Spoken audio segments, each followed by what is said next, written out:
कारण महिला आरक्षण बिल, डिलिमिटेशनचं बिल हे आवश्यक आहे. कारण आपण पाहिलं की आता मतदारसंघ 20-20, 25-25 लाखाचे लोकसभेचे मतदारसंघ आहेत आणि एवढे मोठ्या मतदारसंघामध्ये विकास कामं पोहोचवणं देखील अतिशय कठीण काम आहे आणि म्हणून डिलिमिटेशनमुळे त्या भागातल्या जनतेला न्याय मिळू शकतो.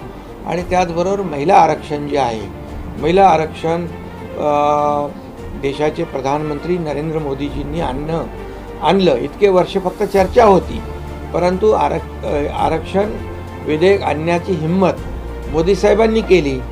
आणि मी खेदाने या ठिकाणी नमूद करू इच्छितो की मागच्या वेळेस हे महिला आरक्षण विधेयक विरोधी पक्षाने हाणून पाडलं, रद्द केलं आणि त्याचा भुगताना त्यांना पश्चिम बंगालच्या निवडणुकीमध्ये भोगावा लागला. त्यामुळे आता कुठेतरी उपरती आली असेल, सद्बुद्धी आली असेल तर चांगली गोष्ट आहे आणि सर्वांनीच महिला आरक्षणाला सपोर्ट केला पाहिजे.